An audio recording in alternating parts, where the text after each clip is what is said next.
Buzzer menggonggong, kakak pembina berlalu. Eksistensi buzzer pemerintah tengah digugat. Inilah untuk pertama kalinya keberadaan para penggonggong dipersoalkan secara serius oleh publik dan media, termasuk sejumlah media yang selama ini dikenal sebagai pendukung pemerintah. Selama ini para penggonggong hidup bebas merdeka. Mereka bebas menebar kabar bohong, fitnah, dan membuli oposisi dan kelompok-kelompok yang kritis terhadap pemerintah. Ada yang bersembunyi di ruang gelap digital, menggunakan akun palsu. Namun banyak pula yang tampil secara terbuka. Jangan pernah coba-coba mempersoalkan dan bersikap kritis terhadap pemerintah, apalagi Presiden Jokowi. Tidak ada ampun, mereka akan menggonggong, menyala, mengejar dan membuli Anda sampai habis. Mereka tidak pernah bisa dijamah, tidak tersentuh hukum, percuma saja melaporkan mereka. Dijamin kasusnya tidak akan berlanjut. Dengan posisinya sebagai pendukung rejim penguasa, mereka masuk di dalam kelompok manusia istimewa, the untouchable. Saat ini situasinya mulai sedikit berubah. Majalah Tempo mulai mempersoalkan keberadaan mereka yang dinilai bisa membahayakan demokrasi. Majalah ini juga secara tegas menuding mereka adalah pendukung Jokowi. Tugas mereka menyebarkan kabar bohong, mempengaruhi opini publik dan sikap publik. Tujuan jangka pendeknya adalah mengamankan kebijakan pemerintah. Laman tirto.id malah melangkah lebih jauh. Dengan memanfaatkan momentum keterlibatan unjuk rasa pelajar STM, mereka menguak hubungan antara para buzzer dan aparat kepolisian. Para buzzer ini mencoba mengamplifikasi operasi pembusukan terhadap anak-anak STM sebagai unjuk rasa bayaran. Namun melalui penelusuran reporter tirto.id, mereka mendapatkan fakta yang berbeda. Diduga sejumlah nomor yang terdapat di dalam tangkapan layar atau screenshot yang disebut-sebut sebagai grup percakapan WA anak STM milik oknum polisi. Sudah tentu dugaan itu dibantah oleh Mabes Polri. Polisi malah mengaku sudah menangkap sejumlah orang yang disebut sebagai admin WA grup tersebut. Mengetahui operasi manipulatifnya terbongkar, beberapa orang buzzer segera menghapus cuitannya. Namun jejak digital mereka sudah terlanjur terekam. Bukan hanya kali ini tirto.id membongkar perilaku lancang para buzzer pendukung pemerintah. Pada aksi Tagar Gejaya Memanggil yang mendorong aksi mahasiswa besar-besaran di Indonesia, tirto.id malah menunjukkan sikap tegas. Tirto.id menampilkan editorial "Kami bersama Tagar Gejayan Memanggil". Sikap itu mereka ambil sebagai reaksi dari aksi para buzzer membusukkan aksi Tagar Gejayan Memanggil.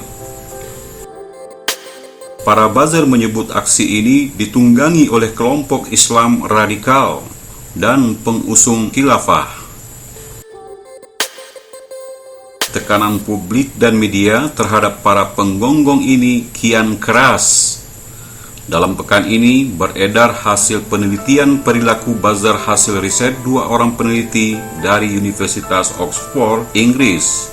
Judulnya The Global Disinformation Order 2019 Global Information of Organized Social Media Manipulation, ditulis oleh Samantha Bradshaw and Philip N. Howard. Hasil penelitian di 70 negara termasuk Indonesia itu menemukan bukti pemerintah menggunakan buzzer untuk menekan kelompok oposisi dan memecah belah rakyat. Kecurigaan bahwa para buzzer punya hubungan langsung dengan pusat kekuasaan sesungguhnya sudah berlangsung lama. Keberadaan mereka yang tidak tersentuh hukum menunjukkan mereka sengaja dipelihara dan dilindungi. Rocky Gerung secara tidak langsung menyebut istana adalah pusat penyebaran hoax. Melalui akun Rocky Gerung, dia menyebut pusat hoax nasional adalah di Monas. Presiden Jokowi diketahui setidaknya pernah 2 kali mengundang sejumlah orang yang disebut sebagai penggiat medsos ke istana. Pada 22 Juni 2017 lalu, dan kemudian sebulan kemudian pada tanggal 24 Agustus 2017. Pertemuan pada bulan Agustus berlangsung tertutup. Saat itu mereka hanya disebut sebagai penggiat medsos. Namun dilihat dari nama-nama yang hadir, mayoritas adalah pendukung Jokowi. Konfirmasi adanya hubungan istana dengan para buzzer ini pertama kali dibocorkan oleh situs seward.com yang dikenal sebagai pembela garis keras Jokowi.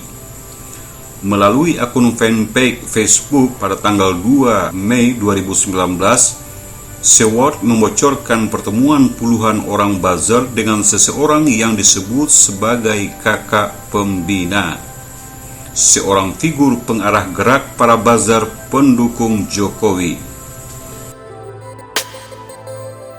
Seward menampilkan sejumlah orang yang tengah duduk disertai keterangan foto. Nama-nama yang disebut adalah Yusuf Muhammad, Denny Siregar, Kata Kita, Abu Janda, Aldi El-Kazal, Pepih Nugraha, Info seputar Presiden, Redaksi Indonesia, Eko Kuntadi, Komik Kita, Komik Pinggiran, Habib Ting, Salman Faris, dan Seward.com. Tim ini memang tidak terlihat. Selain kakak pembina dan presiden, tidak ada yang benar-benar tahu komposisi tim ini. Seperti halnya Avenger, setiap orang saling menjaga, menahan diri untuk tidak mengambil gambar. Tetapi saya pikir momen ini sayang untuk tidak dibagikan dan diceritakan. Demikian tulis Seward.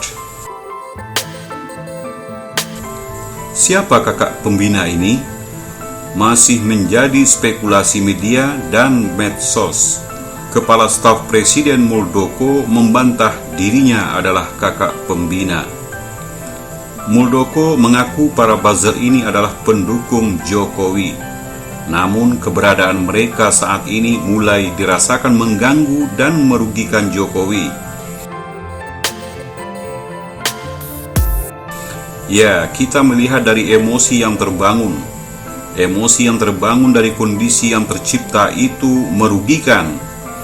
Jadi ya, yang perlu dibangun emosi positif lah, kata Muldoko di Jakarta Jumat 4 Oktober.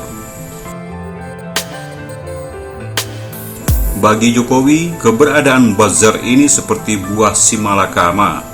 Mereka sangat dibutuhkan, terutama menjelang dan selama Pilpres, termasuk menjaga berbagai kebijakannya dari para pengkritik. Di sisi lain, keberadaan buzzer mulai sangat mengganggu, termasuk bagi kalangan pendukung Jokowi sendiri.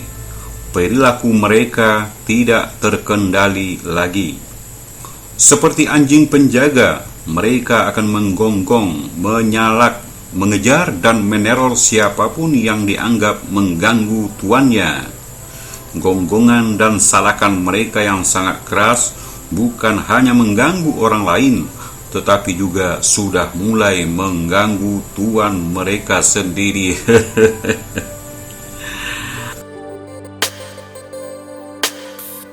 Ada baiknya, mumpung rancangan undang-undang KUHP ditunda pengesahannya, pemerintah dan DPR belajar dari Dewan Kota Cedar River. Dewan Kota di wilayah Bergen, negara bagian New Jersey, Amerika Serikat itu baru saja meloloskan sebuah peraturan. Seorang pemilik akan dihukum bila gonggongan anjingnya mengganggu tetangga. Hukumnya bisa didenda atau dihukum penjara.